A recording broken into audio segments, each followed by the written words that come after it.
আসসালামু আলাইকুম, স্বাগত জানাচ্ছি আরটিভির মধ্যাহ্নের সংবাদে। আপনাদের সঙ্গে আছি আমি নুসরাত জাহান রাকা। দীর্ঘ প্রতীক্ষার অবসান ঘটিয়ে অবশেষে আজ থেকে পাবনার রূপপুর পারমাণবিক বিদ্যুৎ কেন্দ্রে জ্বালানি লোডিং কার্যক্রম শুরু হতে যাচ্ছে। বিকেল 3:30টার দিকে পারমাণবিক জ্বালানি ইউরেনিয়াম লোডিং কার্যক্রমের আনুষ্ঠানিক উদ্বোধন করা হবে। অনুষ্ঠানে বিজ্ঞান ও প্রযুক্তি মন্ত্রী ফকির মাহবুব আনাম, রাশিয়ার রাষ্ট্রীয় পারমাণবিক শক্তি কর্পোরেশন রোসাটমের মহাপরিচালক এলেক্সি লিখাচভ সহ আরও অনেকে উপস্থিত থাকবেন। জুলাইয়ের শেষে অথবা আগস্টের শুরুর দিকেই প্রথম ইউনিট থেকে অন্তত 300 মেগাওয়াট বিদ্যুৎ জাতীয় গ্রিডে যুক্ত হবে। সে সঙ্গে চলতি বছরের শেষ নাগাদ বা আগামী বছরের শুরুতে প্রথম ইউনিট থেকে পূর্ণ সক্ষমতায় বিদ্যুৎ উৎপাদন সম্ভব হবে।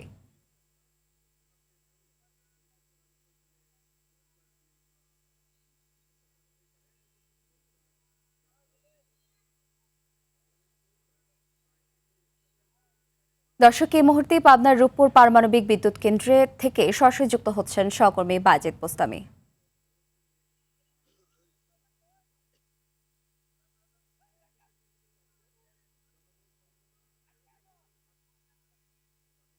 বায়েজিদ, আমরা জানতে পেরেছি পারমাণবিক বিদ্যুৎ কেন্দ্রে আজ থেকে জ্বালানি লোডিং শুরু হচ্ছে। এ বিষয়ে আপনার কাছে আর কি কি তথ্য আছে জানাবেন। রাকা, আপনাকে ধন্যবাদ। আসলে বাংলাদেশ আজ ইতিহাসের এক নতুন দিগন্তে আহ, প্রবেশ করতে যাচ্ছে। আমরা জানতে পেরেছি যে কিছুক্ষণ পর অর্থাৎ দুপুর নাগাদ বিকাল 3:30টার দিকে এই যে পারমাণবিক বিদ্যুৎ কেন্দ্র রয়েছে এখানে ইউরেনিয়াম যে জ্বালানি সেটি লোড করা হবে এবং এই ইউরেনিয়াম জ্বালানি লোড করার মধ্য দিয়ে বাংলাদেশ আসলে পারমাণবিক ক্লাবে যুক্ত হবে। আমরা যেটি জানতে পেরেছি যে আজকে বিজ্ঞান ও প্রযুক্তি মন্ত্রী ফকির মাহবুব আনাম এবং উপদেষ্টা রেহান আসিফ আসাদ এবং পাশাপাশি রূপপুর পরমাণু প্রকল্প যারা নির্মাণ করছে সেই রাশিয়ার রাষ্ট্রীয় পরমাণু শক্তি কর্পোরেশনের মহাপরিচালক অ্যালেক্সি লিখাচভ তারা এই অনুষ্ঠানে বক্তব্য রাখবেন। পারমাণবিক যে জ্বালানি সেটি লোডিং কার্যক্রমের উদ্বোধন করবেন। তো এই পারমাণবিক যে জ্বালানি এই ইউরেনিয়াম এটি লোডিং করতে প্রায় 30 থেকে 40 দিন সময় লাগবে এবং এই লোডিং এর পর মূলত বিদ্যুৎ উৎপাদন আগস্টে শুরু হতে পারে। আমরা প্রাথমিকভাবে যেটি জেনেছি যে 300 মেগাওয়াট বিদ্যুৎ গ্রিডে যুক্ত হবে এবং এরপর এবছরের শেষের দিকে অথবা 2027 সালের জানুয়ারিতে যে প্রথম ইউনিট রয়েছে সেখান থেকে 1200 মেগাওয়াট বিদ্যুৎ উৎপাদন করা সম্ভব হবে বা সেটি আমাদেরকে জানানো হয়েছে। পাশাপাশি আরেকটি তথ্য দিয়ে রাখি যে এই যে ঈশ্বরদী রূপপুরে যে পারমাণবিক বিদ্যুৎ কেন্দ্র নির্মাণাধীন রয়েছে এটি 2400 মেগাওয়াট ক্ষমতা সম্পন্ন একটু 2 ইউনিট বিশিষ্ট পারমাণবিক বিদ্যুৎ কেন্দ্র। এখান থেকে আসলে দেশের যে সর্বমোট চাহিদা রয়েছে সেই চাহিদার 10% বিদ্যুৎ সরবরাহ করা সম্ভব হবে।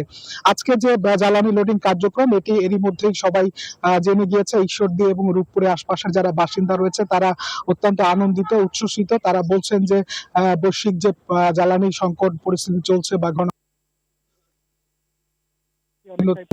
বিদ্যুতের ঘাটতি অনেকটাই পূরণ হবে হবে তারা এমনটি বলছেন। পাশাপাশি এই বিদ্যুৎ কেন্দ্র চালু হলে কোনো ধরনের মানবদেহে বা কৃষিতে ক্ষতিকর প্রভাব পড়বে কিনা সেই বিষয়ে কিছুটা শঙ্কা ছিল। তবে প্রকল্পের পক্ষ থেকে সবসময় আমরা যেটি দেখেছি যে তারা যেটি বলছেন যে এটি একেবারে সর্বোচ্চ নিরাপত্তা বজায় রেখে এটি নির্মাণ করা হয়েছে, পরিবেশ বান্ধব নির্মাণ করা হয়েছে, যার ফলে কৃষি বা মানবদেহে কোনো ক্ষতিকর প্রভাব পড়বে না। তো রাকা, আপনার ঈশ্বরদী আমার কাছে এ পর্যন্তই ছিল সর্বশেষ খবর। ধন্যবাদ বায়েজিদ। প্রধানমন্ত্রী তারেক রহমানের সঙ্গে সৌজন্য সাক্ষাৎ করেছেন রাশিয়ার রাষ্ট্রীয় পরমাণু শক্তি সংস্থা রোসাটমের মহাপরিচালক অ্যালেক্সি লিখারোভ। সকালে সচিবালয়ের মন্ত্রিপরিষদ বিভাগের প্রধানমন্ত্রীর দপ্তরে এই সাক্ষাৎ অনুষ্ঠিত হয়। এ সময় উপস্থিত ছিলেন পররাষ্ট্রমন্ত্রী ডক্টর খলিলুর রহমান, বিজ্ঞান ও প্রযুক্তি মন্ত্রণালয় এবং ডাক, টেলিযোগাযোগ ও তথ্য প্রযুক্তি বিষয়ক মন্ত্রী ফকির মাহবুব আনাম স্বপন, ডাক, টেলিযোগাযোগ ও তথ্য মন্ত্রণালয় এবং বিজ্ঞান ও প্রযুক্তি মন্ত্রণালয়ের উপদেষ্টা হিসেবে রেহান আসিফ আসাদ এবং ঢাকায় নিযুক্ত রাশিয়ার রাষ্ট্রদূত আলেকজান্ডার গ্রিগোরিয়েভিচ খোজেন।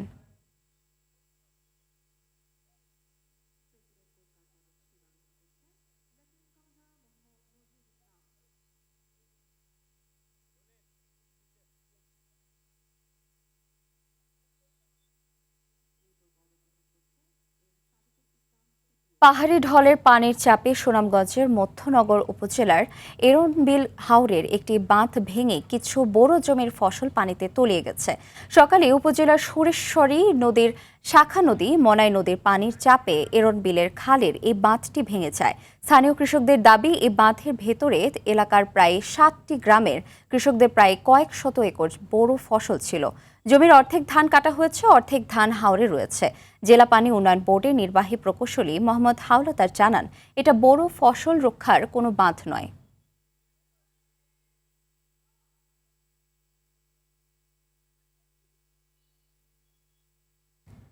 নদীকে দূষণের হাত থেকে বাঁচাতে কার্যকর পদক্ষেপ নেওয়ার বিকল্প নেই বলে জানিয়েছেন স্থানীয় সরকার মন্ত্রী মির্জা ফখরুল ইসলাম আলমগীর। সকালে জনস্বাস্থ্য প্রকৌশল অধিদপ্তরে বিশ্ব পানি দিবসের আলোচনা সভায় একথা বলেন তিনি। মির্জা ফখরুল বলেন, ডিপ টিউবওয়েলের ব্যবহারের পরিবর্তে সারফেস ওয়াটার ব্যবহারে অভ্যস্ত হতে হবে। সেক্ষেত্রে বৃষ্টির পানি সংরক্ষণেও জোর দিতে হবে। ঢাকা শহরের সবচেয়ে বড় সংকট নিরাপদ পানি বলে জানান মন্ত্রী। এ সময় পুরনো চিন্তা বাদ দিয়ে বাংলাদেশকে বাঁচাতে নতুনভাবে ভাবার আহ্বান জানান মির্জা ফখরুল। পশ্চিমে আশুলিয়ার পাশে দেখবেন পানির জমি সবসময় থাকছে, ক্যাচমেন্টে থাকছে। এখানে বৃষ্টির পানিকে ধরে রাখার জন্যে আমরা যদি সেই প্রজেক্টে যাই এবং সেখান থেকে পানি সরবরাহ করি, তাহলে আমরা কিন্তু অনেকটা লাভবান হব বলে আমি মনে করি। একই থেকে পূর্ব দিকে তাই আমরা যখন ছোট ছিলাম এবং যখন ঢাকা কলেজে পড়তাম, আমরা চলে আসতাম মাঝে মাঝে পানি নৌকায়, আমরা এপার থেকে ওই পারে যেতাম এবং এটা একটা বন। খেয়াল করে দেখবেন কিছুক্ষণ আগে যে ছবিগুলো আমরা এখানে দেখলাম, যে আমাদের পানি সেট পানি পাওয়ার ব্যাপারে সবচাইতে বৈষম্য কোথায়? ওই গরিব মানুষগুলো সবচাইতে পানির মধ্যে পরিশন থাকে, অবশ্যই থাকে। সেই জিনিসগুলো আমাদের মনে হয় যে আপনাদের দেখা দরকার। আমরা শুধু অনেকটাই স্বাভাবিক হতে শুরু করেছে তেলের পাম্পের পরিস্থিতি। কমতে শুরু করেছে যানবাহনের লাইন। পাম্পগুলোতে তেলের সরবরাহ বাড়তে থাকায় ভোগান্তি কমছে চালকদের। রাজধানীর প্রতিটি পাম্পেই ফুয়েল পাস দিয়ে জ্বালানি নিতে হচ্ছে মোটরসাইকেল চালকদের। ব্যক্তিগত গাড়ির জন্য শুরু হবে ফুয়েল পাস সিস্টেম। তবে চালকদের অভিযোগ, রাজধানীর সব পাম্প যদি 24 ঘন্টা তেল সরবরাহ করা হতো, তাহলে ভোগান্তি একেবারে বন্ধ হতো।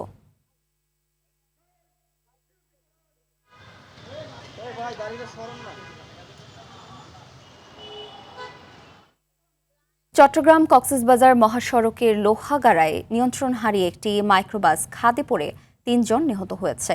এ ঘটনায় আরও 3 জন আহত হয়েছেন। সকাল 9টার দিকে উপজেলার চুন্তি জাঙ্গালিয়া এলাকায় এ দুর্ঘটনা ঘটে। চুন্তি ফায়ার স্টেশনের ভারপ্রাপ্ত কর্মকর্তা মোহাম্মদ ফিরোজ খান জানান, মাইক্রোবাসটি কক্সবাজার থেকে খাগড়াছড়ির উদ্দেশ্যে যাচ্ছিল।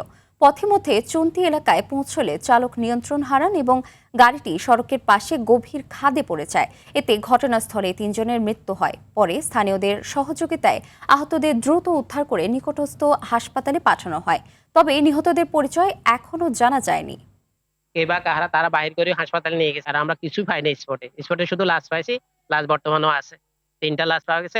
লাশদের তাদের পরিচয় পাওয়া যায় নাই, তারা এখানে স্থানীয় কেউ না। হামে আশঙ্কাজনক হারে বাড়ছে মৃত্যুর সংখ্যা। ময়মনসিংহ মেডিকেল কলেজ হাসপাতালে গত 24 ঘন্টায় হামে আক্রান্ত চিকিৎসাধীন 3 শিশুর মৃত্যু হয়েছে। এ নিয়ে হাসপাতালটিতে মোট 20 শিশুর মৃত্যু হলো। হাসপাতালের আইসোলেশন ওয়ার্ডে নতুন করে আরও ভর্তি হয়েছে 32 শিশু। দেশজুড়ে হামে টিকাদান কর্মসূচির আওতায় শিল্পাঞ্চল আশুলিয়ায় পল্লী বিদ্যুৎ এলাকায় গনি জেনারেল হাসপাতালে হামের টিকাদান কর্মসূচি শুরু হয়েছে।